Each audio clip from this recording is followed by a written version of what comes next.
Hi hello ನಮಸ್ಕಾರ. ಎಲ್ಲರೂ ಹೇಗಿದ್ದೀರಾ? ಐ ಹೋಪ್ ಎಲ್ಲರೂ ಚೆನ್ನಾಗಿದ್ದೀರಾ ಅಂತ ಭಾವಿಸ್ತೀನಿ. ಇವತ್ತು ತುಂಬ ಸಿಂಪಲ್ಲಾಗಿ ನಾನು ಮೂಲಂಗಿ ಬೇಳೆ ಸಾಂಬಾರು ಹಾಗೂ ಮುದ್ದೆ, ಜೋಳದ ಮುದ್ದೆನ ಯಾವ ರೀತಿಯಾಗಿ ಮಾಡೋದು ಅಂತ ತೋರಿಸ್ಕೊಡ್ತೀನಿ.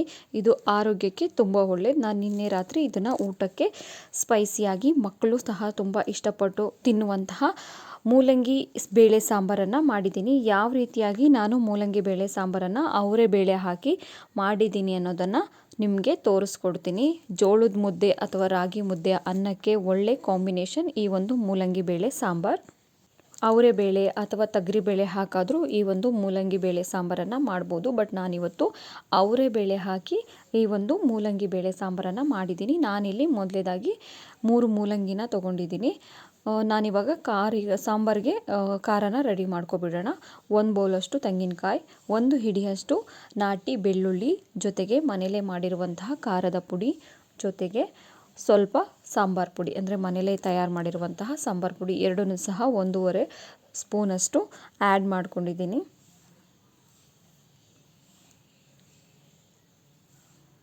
ಜೊತೆಗೆ ನಾನಿಲ್ಲಿ 1/2 ಟೇಬಲ್ ಸ್ಪೂನಷ್ಟು ಜೀರಿಗೆನ ತೊಗೊಂಡಿದ್ದೀನಿ. ಮತ್ತು ಅರ್ಧ ಈರುಳ್ಳಿ ಮತ್ತು ಅರ್ಧ ಟೊಮೊಟೊನ ಮಿಕ್ಸಿಗೆ ಅಂದರೆ ರುಬ್ಲಿಕ್ಕೆ ತೊಗೊಂಡಿದ್ದೀನಿ.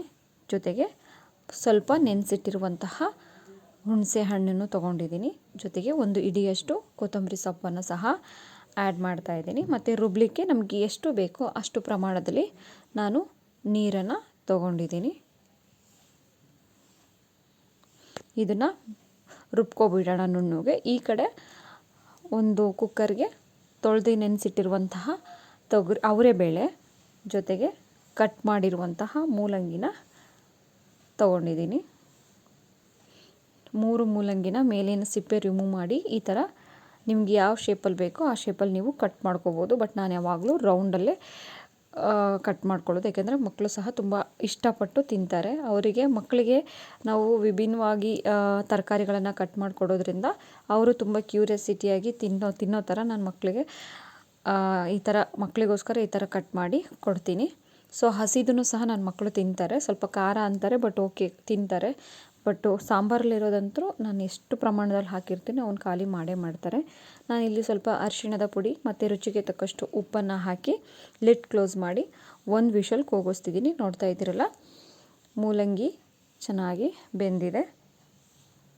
ಮೂಲಂಗಿ ಮತ್ತು ಬೇಳೆ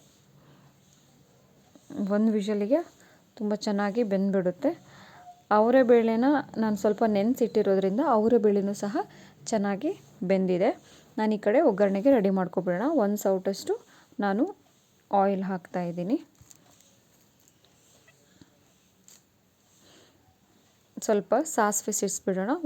ಅರ್ಧ ಟೇಬಲ್ ಸ್ಪೂನಷ್ಟು ಸಾಸಿವೆ, ಜೊತೆಗೆ ನಾಟಿ ಕರಿಬೇವನ್ನು ಆ್ಯಡ್ ಮಾಡ್ತಾಯಿದ್ದೀನಿ. ಮತ್ತು 1 ಗೆಡ್ಡೆ ಸ್ಲೈಸಾಗಿ ಕಟ್ ಮಾಡ್ಕೊಂಡಿರೋ ಈರುಳ್ಳಿ, ಜೊತೆಗೆ 1 ಟೊಮೊಟೊನ ತೊಗೊಂಡಿದ್ದೀನಿ. ಚೆನ್ನಾಗಿ ಮೀಡಿಯಮ್ ಫ್ಲೇಮಲ್ಲಿ ಚೆನ್ನಾಗಿ ಬಾಡಿಸ್ಕೊಬಿಡೋಣ. ಎಣ್ಣೆಲಿ ಚೆನ್ನಾಗಿ ಫ್ರೈ ಆಗಬೇಕು. ಹಸಿ ವಾಸನೆ ಹೋಗೋವರೆಗೂ ಚೆನ್ನಾಗಿ ಈರುಳ್ಳಿ ಮತ್ತು ಟೊಮೊಟೊ ಫ್ರೈ ಆಗಬೇಕು. ತುಂಬ ಸಾಫ್ಟಾಗಿ ಆಲ್ಮೋಸ್ಟ್ ಅಲ್ಲಿ ಬೇಗ ಆಗಿಬಿಡುತ್ತೆ ಈರುಳ್ಳಿ ಮತ್ತು ಟೊಮೊಟೊ.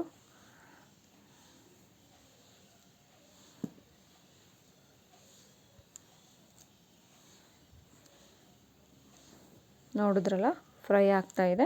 ಈ ಕಡೆ ರುಬ್ಬಿಟ್ಟಿರುವಂತಹ ಖಾರನ ತಗೊಂಡು ಈ ಒಂದು ಒಗ್ಗರಣೆಗೆ ಆ್ಯಡ್ ಮಾಡಿಬಿಡ್ತೀನಿ. ನಿಮಗೆ ಯಾವ ಪ್ರಮಾಣದಲ್ಲಿ ನೀರು ಬೇಕೋ ಸಾಂಬಾರು ಗಟ್ಟಿ ನೋಡಿಕೊಂಡು ಅದಕ್ಕೆ ನೀರನ್ನು ಆ್ಯಡ್ ಮಾಡಿಬಿಡಿ. ನೋಡಿಕೊಂಡು ನೀರನ್ನು ಆ್ಯಡ್ ಮಾಡಿ, ಯಾಕಂದರೆ ನಾವು ಬೇಯಿಸಿಕ್ಕೆ ಇಟ್ಟಿರ್ತೀವಲ್ಲ ಮೂಲಂಗಿ ಮತ್ತು ಬೇಳೆ ಹಾಕಿ, ಅದರಲ್ಲೂ ಸಹ ನೀರಿರುತ್ತೆ. ಸೊ ಅದಕ್ಕೋಸ್ಕರ ಯಾವ ಪ್ರಮಾಣದಲ್ಲಿ ನಿಮಗೆ ನೀರು ಬೇಕೋ ಅಷ್ಟು ನೀರನ್ನು, ಕೆಲವರಿಗೆ ಸಾಂಬಾರು ಗಟ್ಟಿ ಇರಬೇಕು, ಕೆಲವರಿಗೆ ಮೀಡಿಯಮ್ ಆಗಿದ್ದರೂ ಓಕೆ, ಕೆಲವರಿಗೆ ಸ್ವಲ್ಪ ತೆಳು ಇದ್ದರೆ ಇಷ್ಟಪಡ್ತಾರೆ. ಸೊ ನಾನು ಯಾವಾಗಲೂ ಮುದ್ದೆ ಕಾಂಬಿನೇಷನ್ ಮಾಡ್ತೀನಿ ಸಾಂಬಾರುಗಳಿಗೆ. ಯೂಶ್ವಲಿ ನೈಟ್ ಮುದ್ದೆ ಇದ್ದೇ ಇರುತ್ತೆ ನಮ್ಮ ಮನೇಲಿ. ಸೊ ಅದಕ್ಕೋಸ್ಕರ ನಾನು ಸ್ವಲ್ಪ ಗಟ್ಟಿಗೆ ಸಹ ಸಾಂಬಾರನ್ನು ಮಾಡ್ತೀನಿ. ನೋಡಿ, ಬೇಯಿಸಿಟ್ಟಿರುವಂತಹ ಮೂಲಂಗಿ ಮತ್ತು ಬೇಳೆನ ಸಹ ಆ್ಯಡ್ ಮಾಡಿ 1 ಕುದಿ ಕುದಿಸ್ಕೊಬಿಡೋಣ. ಚೆನ್ನಾಗಿ ಮಿಕ್ಸ್ ಮಾಡಿ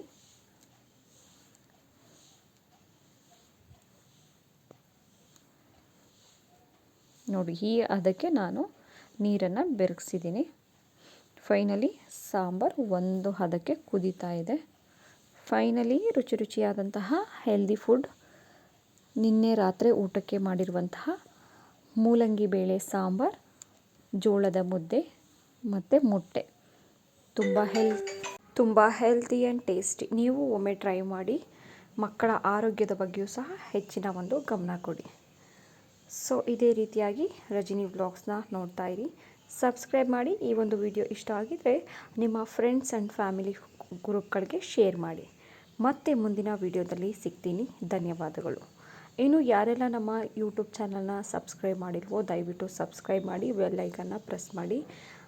ಇದೇ ರೀತಿಯಾದಂತಹ ಟೇಸ್ಟಿ, ಹೆಲ್ದಿ, ಈಸಿಯಾದಂತಹ ರೆಸಿಪಿಗಳನ್ನು ನಮ್ಮ ಒಂದು ಯೂಟ್ಯೂಬ್ ಚಾನಲಲ್ಲಿ ನೋಡ್ತಾ ಇರಿ.